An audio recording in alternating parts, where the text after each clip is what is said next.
Coming up on today's edition of the Locked On Raiders podcast, Tom Brady. He's one step closer to being a minority owner of the Silver and Black. Speaking of owners of the Silver and Black, how does Mark Davis feel about Thursday night football? The games can now be flexed. We'll talk about that plus a whole lot more coming up on Tuesday's edition of the Locked On Raiders podcast for May 23rd, 2023. Just win. Just win. Just win. Just win. The autumn wind is a raider, pillaging just for fun. He'll knock you round and upside down and laugh when he's conquered and won. And won. And won. And won. And won. Welcome in, Raider Nation, to another edition of the Locked On Raiders podcast. Thank you so much for making the show your first listen of the day. Make sure you subscribe and follow for free on YouTube or wherever you listen to podcasts to get the latest edition of the show as soon as it drops. Of course, if you're checking us out on YouTube, thank you so much for taking the time to check us out. Also, thanks so much to my man Ari, who does a fantastic job each and every day making sure that we're up on YouTube. And if you're checking us out just on any other podcast platform and the show is not consistently where it's supposed to be at a certain time, like if you're listening on Apple or Spotify or TuneIn or whatever platform it is, and it doesn't consistently show up at the same time, most likely, like 99.9% of the time, most likely, that's going to be on that platform. I like to have it up just after midnight Pacific time each and every day. So if you're not getting it around that time and I haven't told you like, hey, I'm going to get off the radio late tonight, so it might not be right on time, or I'm at some event, I'm on location. You know, like I said, most of the time, 99.9% of the time, if it's not there at a certain time, it's because the platform is a little bit behind getting it updated. So just a little bit of notes just so you know. And if you do need to reach out to me at your boy Q254, you can hit me up on Twitter and ask me where the show is, or 707-654-4693, which is the Locked On Raider podcast voicemail line. And, of course, you can always hit my man Ari up at Ari Produces on Twitter. Now, let's go ahead and get into the news and notes here in segment number one. A lot to get to. The owner meetings are going on in Minneapolis, so there's a lot to talk about that. But first and foremost, I want to bring it home and talk about Josh Jacobs. On Monday, we talked about numbers and really a big to-do about Aiden O'Connell and the number he's rocking. But I also talked about Josh Jacobs and what number he was expected to be wearing in 2023, and that being the number 8. There was a couple outlets that were tweeting out over the weekend that he was going to be wearing number 8, and I said it wasn't confirmed, so just kind of keep that, the little nugget there to the side. Just know that there could be a chance that he wears number 8, something that has been talked about for a while. He wanted to do it last year but didn't, because he would have had to buy up all the jerseys, and so he didn't want to do that. He's they can keep that. They can keep that number. I'm good, right? So now he's a free agent, hasn't signed his franchise tag deal yet, so it's a perfect time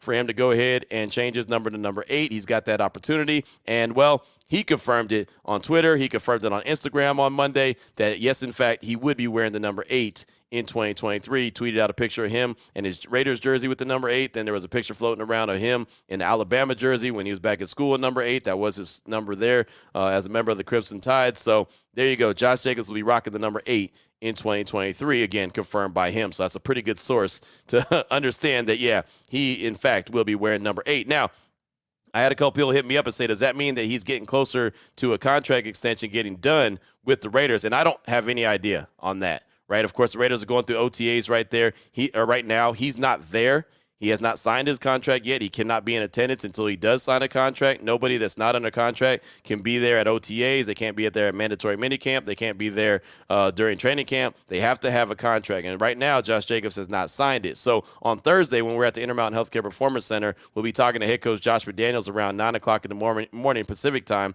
We'll ask that question. Is there any update on Josh Jacobs and his contract? Because as of right now, there isn't. And who knows, maybe between now and then, maybe there will be. But as of right now, there is none. So we'll ask, and of course we'll get a little bit of player availability as well. I don't expect to see Josh on Thursday. It'd be cool if we did, but I don't expect that to happen. One, it's voluntary, and two, as I mentioned, doesn't have his contract signed yet. Now, the dates I'm looking for him to be there, maybe mandatory minicamp, June 6th through 8th, but more importantly, training camp. Right, you really want him to be there for training camp. You want him to be able to get the work in so he can be ready for the upcoming season. And then the date that you're looking for, as far as a long-term deal getting done by, is July 15th. If he doesn't get a long-term deal signed by July 15th, then he has to play on the one-year deal. There's no ifs, no ands, and no buts about it, and that'll be just over $10 million. So June 6th through 8th, mandatory minicamp. You'd like to see Josh Jacobs. Training camp, obviously, you want to see him. And July 15th is the date that, well, if that's not said and done by then, it's a one-year, $10-something million million deal once he signs it. Now, something that did get done on Monday as far as contracts go, Adam Schefter tweeted out that Tom Brady, the sale of a minority share of the Raiders to ex-Patriots and Bucs quarterback Tom Brady, has been agreed to and submitted to the NFL for approval. It won't be done at the spring meeting, but the ball is rolling on it. Of course, Brady's already in business with Mark Davis as a minority owner of the WNBA's team, the Las Vegas Aces. Tom Brady needs 24 owners to approve the deal, and that's basically a rubber stamp. They'll approve it. They don't have no reason not to, right? But it's something that they have to go through regardless if it's a minority ownership, majority ownership. They've got to be able to approve, get 24 owners to approve the deal. And so Mark Davis, who's at the spring meeting in Minneapolis, told Paul Gutierrez from ESPN that we're excited for Tom to join the Raiders. It's exciting because he'll be just the third player in the history of the National Football League to become an owner. The other two, George Halas and also Jerry Richardson. Remember, Jerry Richardson was there, an owner of the Carolina Panthers. He's clearly not there anymore, as there were some statements he made in some workplace environments type situations that made him sell the Carolina Panthers, so he's no longer there. But the other two, again, George Halas and Jerry Richardson, and Tom Brady, sooner rather than later, will be the third one. And also from Adam Schefter, he said it's believed that Brady's 10-year, $375 million contract to broadcast NFL games with Fox, which is due to start in 2024, would be unaffected by an investment in the Raiders, as a source previously told ESPN's Seth Wickersham that Fox had blessed the arrangement. So don't look for that to be a reason why they don't approve the deal for Tom Brady. So something that we already knew, that Mark Davis wanted Tom Brady to be, a partner of his in a lot of different things. He said so at the owners' meetings to Paul and Vic and Vinny and others. I wasn't there. I was on the radio at that time, so I wasn't there while he was talking. But he's a big fan of Tom Brady. He's already part owner of the Aces with him, so now he's going to be a part owner of the Silver and Black. Again, not a big deal as far as I'm concerned.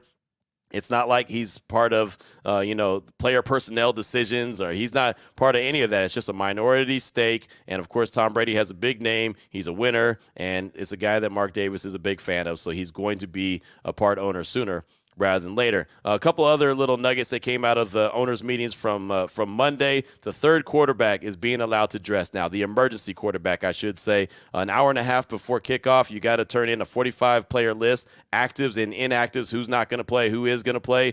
And normally you only have two quarterbacks available. So normally you would only have Jimmy G and Brian Hoyer. Now with this new rule, as long as the guy is on the 53-man roster, now you have an opportunity to have Jimmy G, Brian Hoyer, and say Aiden O'Connell. As long as it's not a guy that's on the practice squad and you just elevated him, you can have him dressed and be there in case of emergency. Now, he can only play in case of emergency. He can't just play because, the quarterbacks aren't playing well. And if he does, then there's no going back, right? You can't change the quarterback at that point. So if a quarterback gets injured and he has to come in, then that's what he's there for. It's basically going back to the 49ers and Eagles, the playoffs last year, where it looked like Christian McCaffrey might end up having to be the guy, be the backup quarterback or be the quarterback because everybody else was hurt, starting with Brock Purdy. They don't want that situation. So they're trying to make sure that they have the players. So they said in effect permits each club to designate an emergency quarterback who could be activated from its inactive list if the two quarterbacks on the club's active list are injured or disqualified and unable to participate in the game.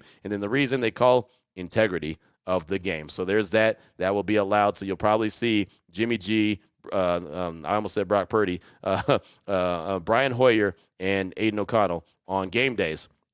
Also, something that we expected did happen. Super Bowl 60 in 2026 was, in fact, approved to be in Santa Clara. It's going to be at Levi's Stadium, something that was rumored a few weeks ago. We talked about it here on the podcast. So the home of the 49ers will host Super Bowl 60 10 years after they hosted Super Bowl 50. That was the Panthers and Broncos game that the Broncos won, the game that Cam Newton didn't dive on the ball, kind of made a business decision. I'm not a big fan of it being in Santa Clara. I think it's boring. I also think that it's very far away from all the events that'll be taking place in San Francisco. Then all of a sudden you got to drive all the way down to Santa Clara. But it is what it is. The NFL awarded Santa Clara with Super Bowl 60. So this year, 2024, it'll be in Las Vegas. 2025, it'll be in New Orleans. And 2026, it'll be in Santa Clara. I guess the only thing good about that is last year, this past Super Bowl, it was in Phoenix. The year before that, it was in L.A. Again, this year, it's going to be in Las Vegas. So all those three are all West Coast. Then it goes to New Orleans, and then it's back to the West Coast for Santa Clara. So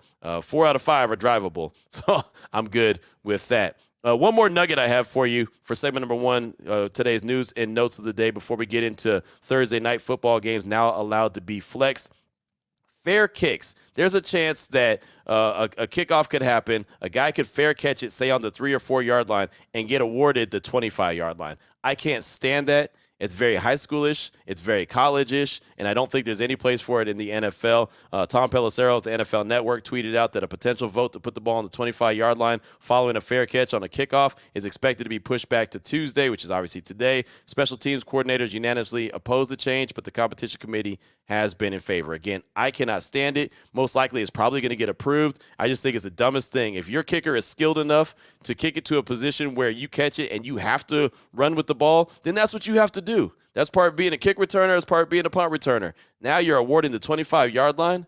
I just think that that's terrible. I think kickers are going to hate it. Special team coordinators are definitely going to hate it, but just a shame. So hopefully it doesn't get approved, but if I was a betting man, which I'm not, I would say that it probably will get approved, and we'll find out about it later on today. Coming up in segment number 2, what about Thursday night football? The games can be flexed now. How does Raiders owner Mark Davis feel about it? We'll talk about it. We'll talk about it, deep dive into it coming up in segment number 2 after I tell you about the title sponsor, which is FanDuel. Right now, make a fast break to FanDuel during the NBA playoffs. We already know who's going to be in the finals. It's going to obviously be the Heat and the Nuggets. I'm actually excited about that series. Want to see how it all shakes out. Jimmy Butler versus Jamal Murray and the Joker. It should be fun. But right now, new customers at FanDuel can get a no-sweat first bet up to $1,000. That's $1,000 back in bonus bets if your first bet doesn't win. They have same-game parlays. They have player prop bets. They have anything you can imagine all there at FanDuel. There's no better place to bet on all the playoff action than America's #1 sportsbook. Visit FanDuel.com/lockedon. Get a no-sweat first bet up to $1,000. That's FanDuel.com/lockedon. FanDuel, the official sports betting partner of the NBA. All right, Raider Nation, here we go. Segment number 2 of today's Locked On Raiders podcast. Some more news and notes that came out of the owners' meetings on day 1 in Minneapolis is about Thursday night football games. It was rumored that there was a chance that they could be flexed, but it was approved by the owners that it could be flexed. Now, I'll say this. The good thing is the Giants, the Jets, the Packers, the Bears, the Raiders, the Lions, the Bengals, and the Steelers all voted against it, but it didn't really matter. It got approved by the rest of the ownership, and I don't like it, and Mark Davis doesn't like it. He said that he's very much against it. He said if you have a Raiders-Charger game in Las Vegas scheduled for a Thursday, and they do, that's actually coming up week 15, he said the Raider fans and all 3 Charger fans that are driving up from L.A., buy their tickets, book their hotels. How in the hell do you schedule it now and say, sorry, it's now on Sunday? How in the hell do you do that? So I like the fact that Mark Davis took a little bit of a shot at the Charger fans, but he's making all the sense in the world. And I know Jerry Jones, the Cowboys owner, came out and said only 7% of NFL fans have even been in an NFL stadium. So it's not just about the fans that are going to be there because the majority of fans don't go to games. It's also about protecting Amazon and make sure that they have a really good product. That's Jerry Jones, the businessman, talking.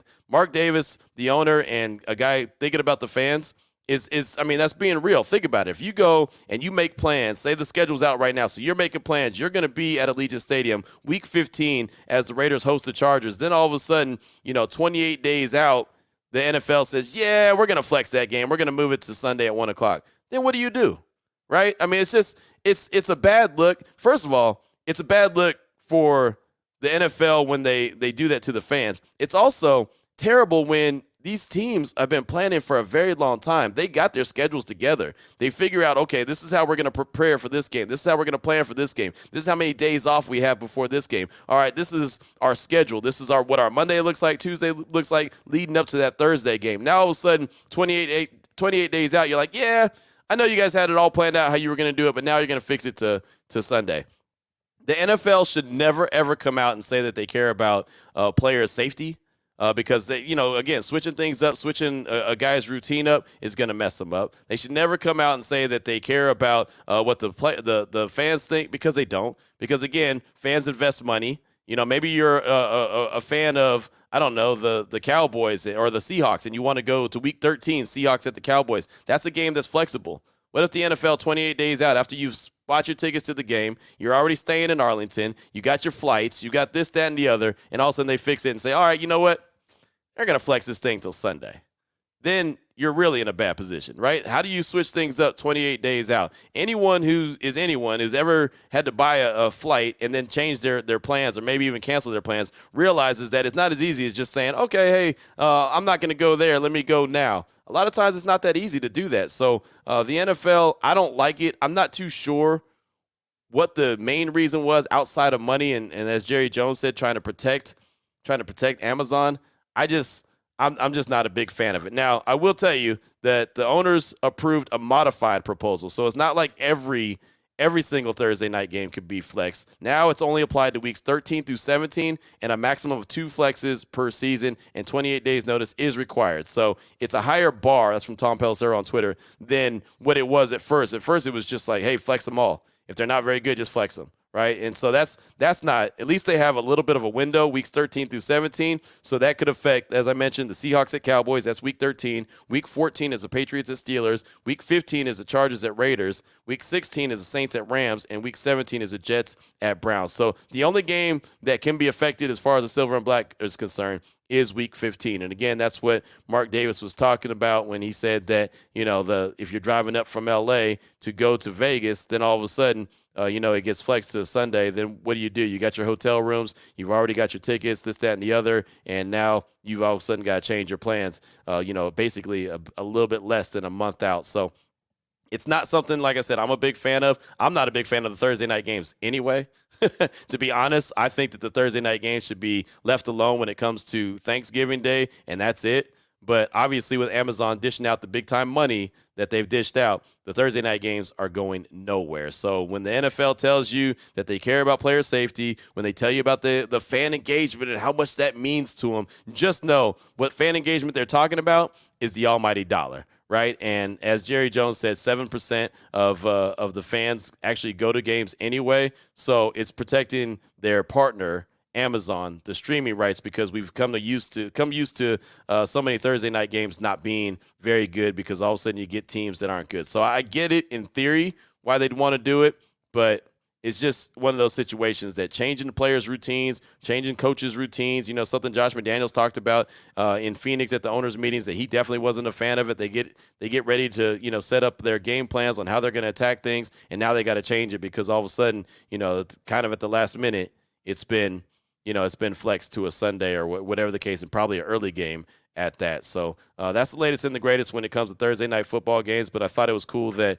Raiders owner Mark Davis took a little shot at the Charger fans. Said if you have a Raiders-Chargers game in Las Vegas scheduled for Thursday and all the fans driving from Los Angeles, the Raider fans and all 3 Charger fans buy their tickets and book their hotels, how in the hell do you schedule it and now say, sorry, it's now on Sunday? How in the hell do you do that? I just like the shot he took at the Charger fans. I think a lot of fans probably enjoy that as well. Coming up in segment number 3, your calls and text. Drop that Locked On Raider podcast voicemail line, 707-654-4693. We'll do it next here on the Locked On Raiders podcast. Here we go, Raider Nation. Segment number 3 of today's Locked On Raiders podcast. Your calls and text. Drop that Locked On Raider podcast voicemail line, 707-654-4693. Let's start off with Chubb in Moreno Valley. He's calling as a first-time caller to talk about jersey number conversation that we had on Monday. Here he is, Chubb in Moreno Valley. What's up, Q? This is Chubb, first-time caller from Moreno Valley. Just calling about the whole jersey numbers, that we don't retire numbers, so I don't have a problem with the player like Aiden O'Connell taking Derek Carr's old number. But with me saying that, I also think certain numbers you have to earn, like 24, 32, 75, 81, because I even think 21, because Nomney, Eric Allen, they were nice too. So I feel like certain numbers you have to earn, but number 4, even though Derek Carr brought stability to the position, we never won a playoff game with him. So I don't see the big deal with Aiden O'Connell wearing number 4. That's just me. People might get mad. It'd be all right. Thank you again, Raider Nation out. Thanks so much for the call. Appreciate you chiming in for the first time. And I'm with you, man. If the team wants to make a guy earn it, that's fine, right? I have no problem with that. But for a team that doesn't retire numbers, it's just going to be is what it is, right? And I'm actually surprised that the number that set everybody off, I mean, I guess I shouldn't be surprised, but the number that set everybody off was 4 for Derek Carr when numbers like 24 for Charles Woodson or Willie Brown have been given out. Numbers like 32 for Marcus Allen have been given out. Numbers like 75 for Howie Long have been given out. You know, numbers on and on for greats, like all-time greats, Hall of Famers, HOFers have been given out. Hell, even 34. I know Bo Jackson's not in the Hall of Fame, but, man, what a great Raider. So, you know, nobody got up in arms about that number, but that number 4, man, it sure did trigger some folks and get them up in arms about it. And, again, I mean, if that's the only quarterback that you ever knew as far as the silver and black goes, maybe you feel some type of way. But, I mean, you're talking about Hall of Famers that their number has been dished out. 81, Tim Brown, Mr. Raider. His number's been worn by tight ends and wide receivers that weren't worth the salt. And, you know, it kind of is what it is. So it's crazy how a certain number and a certain player can really be polarizing like that. But I've said it about Derek Carr before. He is a polarizing player, and now giving out his number, it set a few Raider fans off. And, again, that's okay. I'm not going to ever tell you how to fan. Like, do what you want to do. To me, it wasn't a big deal. I actually had a fun conversation about it on Monday on my radio show, just talking about, you know, fans and certain numbers and what certain numbers mean to you. And I think that was a really fun conversation. And a lot of people called in and said, hey, this is my favorite number and this is why. I thought that was really cool. So I'm kind of glad that the conversation came up because it got you thinking about who represents that favorite number of yours. Thank you for that call. I appreciate you. Up next, got a text from San Diego Raider. Said, yo, Q, just finished up the podcast on this number situation. I got to say, I like the idea of having to earn the number. If the player is a dog like a 24, 75, or 81, let them rock it. Let them have some pride to wear that number like the C on the chest that captains wear. At the same time, players got to make their own way regardless of the number that they have and just ball out. Players makes the numbers. Numbers don't make the player. Curious to see how things shake up from rookie camp and training camp to see what we have. Raiders. That's from San Diego Raider, and I think that's a great point that you said at the end. Players make the number, numbers don't make the players, and that's why the Raiders don't retire their numbers. They just don't, right? That's exactly why. So I'm good with that as well. If they did decide to make guys earn it, that would be fine. I wouldn't have any problem with that. I'm sure they'd wear that with pride. But since they don't, since they hand out the numbers and it kind of is what it is, that's okay too. Just go out there and represent and say, hey, I realize that number, how much that number means, and go out there and do what it do. So San Diego Raider, thanks so much for that call. I definitely appreciate you. Or that text, I definitely appreciate you. Up next, got a call from Barry out of Baltimore. He's calling to chime in about the number conversation and talks about Aiden O'Connell rocking 4 and what he thinks about it. Here he is, Barry from Baltimore. Hey, what's up, Q? This is Barry from Baltimore. Just wanted to call in about today's podcast in regards to the numbers. Yeah, I've seen over the weekend the numbers come out, and, you know, it seems like some fans like it, some fans don't. You know, I'm with you. I don't really care. I get it. They don't retire numbers. I've seen some of the great numbers other players wear that are mediocre. I mean, it is what it is from a number standpoint. But, yeah, my thought on it, too, with O'Connell wearing 4, I mean, who's to say that's exactly the number he's going to keep? We don't know that. I mean, Wilson he had number 9, and now Wilson has it. So, I mean, Wilson switched right after he signed his contract. So who's to say he didn't throw O'Connell a couple dollars to get that 9? And then if you think about it, what number was O'Connell supposed to get? All the single digits are pretty much gone. 8 is more than likely going to Jacobs. Looks like he tweeted that out this morning or yesterday. 7's gone with Hoyer. There's a couple other ones out there that other players have. I mean, 12's available, but could you imagine if you got 12 and what everybody would say then? Oh, they think he's Brady. He's going to be Brady. So, you know, we don't know until after the cuts are made what number he's going to rock. And if he has 4, it's 4. You know, it is what it is. But, and then that 12, they're probably keeping that on the shelf in case Jimmy G gets hurt midseason. I'm joking, but who knows? But anyway, it's just my 2 thoughts on that. You know, with the numbers and stuff. And it all's going to straighten itself out after the cuts are made, too. So I'm assuming some of these guys might change, like you mentioned. So I don't get worked up about it. But, you know, some of it does seem like, you know, some of Raider Nation, you know, has an axe to grind for McDaniels. They either like him or hate him. And, you know, I guess I read some of them say that they think McDaniels gave O'Connell number 4 because of Carr. And I doubt it's that serious. I really do. I mean, I don't think it's that serious. So, but whatever. It's just my opinion. But anyways, too, Yeah, I'm with you too. I think getting Adams was a great decision. They went for a run last year. It didn't work out, but you still got the best receiver in the league. He just brings that name to the Raiders. And to me, he's fun to watch. So, as a fan, I'm glad they got him. If you think about it, they gave him a first and a second. Last year, all the top receivers were gone by the Raiders pick. So if they had to trade up, they would have got rid of their second anyways and whatever else to move up. But that's it, man. Hey, thanks for what you do. I appreciate it, bringing that content on a daily basis, man. I'm out. Go Raiders. Thank you, my man, for the call. And, yeah, you're right. O'Connell wanted 9 originally, right? Tyree Wilson took number 9, so he went with number 4. And I'm with you. I don't think that McDaniels gave number 4 to O'Connell because of Carr. Like, say, hey, I'm gonna rub salt into the wounds of Raider fans, or I'm gonna really get back at Derek Carr. Like, I don't think that he's thinking like that. If he is, he don't need to be thinking like that. He needs to think about how to win games, right? That should not be his priority. His priority should be figuring out who's going to be on the 53-man roster once they get to training camp and do all that good stuff, and not worry about a player that's no longer with the team that you and the ownership, or not ownership, but the front office decided to move on from. So I don't think that that's the case, but you never know. And I'm sure some folks are going to talk about it. But again, as I cautioned on Monday, don't buy a jersey until the 53-man roster comes out, because there's still time to change their numbers based off of who's on the roster once the 53-man roster comes out. So, Barry, thank you so much for that call. I do appreciate you. Got time for a couple more. How about a text from North Texas Raider? He says, what up, Q? It's North Texas Raider. I recently heard you talk about Devonte Adams and specifically what he can do for a quarterback. How much better could he make a quarterback? That makes me think of Rich Gannon. I love Gannon. He was a great Raider. Rich Gannon was mostly definitely not a Hall of Famer, but for 2 years he was throwing to Tim Brown and Jerry Rice. He sure as heck looked like one, didn't he? And that was when Tim Brown and Jerry Rice were past their primes. DA is right smack in the middle of his prime, and I absolutely believe he's capable of raising Jimmy G to a higher level than he's ever been. Anyway, thanks for all that you do for the nation. North Texas Raider out. Thanks so much for that text, my man. I appreciate you. And, yeah, that was my point. I was talking about that on my radio show.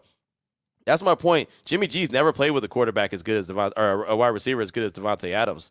So how much better can he make him, right? He's very, very good at hitting the tight end. I think he's going to be very active when it comes to the tight end. But knowing that he has a security blanket like number 17, Devonte Adams, who's going to want, to get the ball as much as possible, and he's always going to find a way to make himself available for the quarterback, I think that's a good thing. And that could help out in a major way. Jimmy G's already good in the red zone, but having Devonte Adams in the red zone, having Michael Mayer in the red zone, having a taller wide receiver like Jacoby Myers in the red zone, I think that could only help him. Hunter Renfrow, I think that's going to help him in a major way. So, I think with Devonte, that elevates him. You have greatness around you, it's going to elevate your play, right? You would think. So we'll see. But, you know who Jimmy G is going to be, but you think that maybe he could take it a step higher with a great player like Devonte Adams. So thank you so much for that text. I do appreciate you. Up next, got a call from Grim Raider. He's calling in as a first-time caller and wants to share a little message, a poem he wrote about the silver and black. Here he is, Grim Raider. Hi there, Q. It's me, Bane, first-time caller here. I go by the name of Grim Raider. I wrote a little bit of a rhyme here. I'm hoping that you can read it out loud on the podcast. I listen to your podcast all the time, by the way. Anyway, here it goes. Anchors away, casting black sails. Beware, here comes the autumn wind.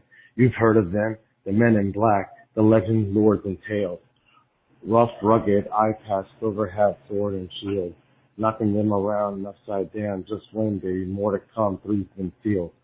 Skulls, spikes, and chains, everything silver and black. Most wanted and hated villains, the dark side, black hole, attack. Commitment to excellence while pillaging just for fun. Laugh so hard when he's conquered and won. You see, there's only one nation, the Raider Nation. Win, lose, or tie. Once a Raider, always a Raider. Raiders till I die. Many thanks to L. Davis. Just win, baby. Thanks. Love you all, Raiders. Let's go, Raiders. Bye. Thank you so much for the call. I do appreciate you. And also thanks for calling in as a first-timer. And the poem and the piece that you put together, I love it. I love the fact that the Raiders have you fired up to put, to pen a piece like that. And that just shows the passion that Grim Raider, as all of Raider Nation has, for their team. I just wish that the team would reward the fan base for their passion and their dedication and their faithfulness and their loyalty and the fact that they'll be out there ready to fight someone for the silver and black. I wish the team would, return the favor and show that loyalty to the fan base. And, Max Crosby always tweets out about Raider Nation, you deserve better. And, that'll be a good day when the Raiders are a really good team again. And, all that passion that the fan base shows. And like I said, the loyalty each and every year and the fact that Raider Nation is ready to go to the end for their team each and every year.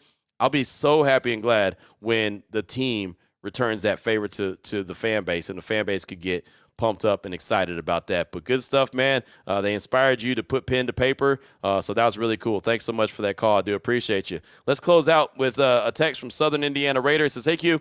Southern Indiana Raider here. Just got finished listening to Monday's pod. A couple of subjects got me thinking. First, concerning the jersey numbers. It's not the biggest deal in the world, but I think that the coaches and staff ought to try to discourage just any jabronis from selecting those Legends numbers. Like you said, incentivize it. Earn them. I would love to see someone in that 37 of Hayes be worthy of having it. In just my own opinion, a big D-line dude in single digit is a bit cartoonish to me. I guess I prefer tradition. Last thing, I think you read a text about a fan's resistance to change. I'm fine with change if it works. So far, you can color me skeptical with the moves of this head coach at Southern Indiana Raider. Thanks so much for that text. I do appreciate you. And that's the thing about it, man. Starting with the change, I'm okay with change. I'm okay with whatever change that they have to make as long as it works. Now, if it doesn't work, then it's like, okay, well, what was all that for, right? And I'm not guaranteeing that it's going to work, but I'm willing to give it a chance, just like we've every single year given any other coach or any other front office a chance and hope that it was going to work. I was super fired up about Gruden returning.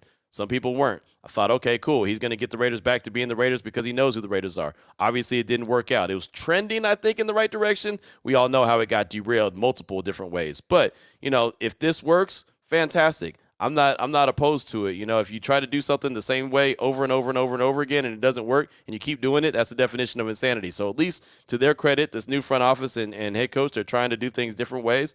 The question is it going to work? Well, we'll find out. As far as the numbers, if they incentivize it, that'd be cool. Clearly they don't, but I would have no problem with that, especially the legends, like you said, 37, Lester Hayes, 24, Charles Woodson.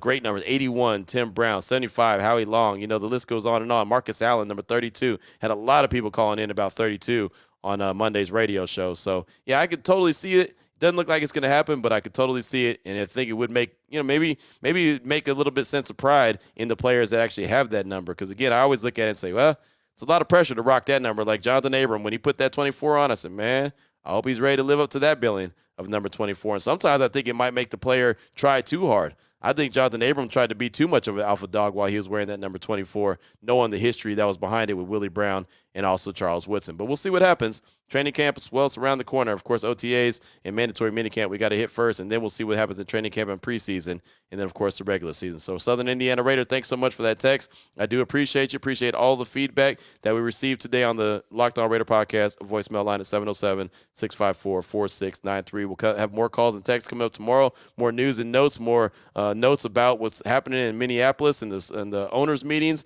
and, of course, we'll have plenty of conversation as well here on the Locked On Raiders podcast. Until then, Raider Nation, take care of yourself, take care of your family, love on your family. Most importantly, as always, just win, baby.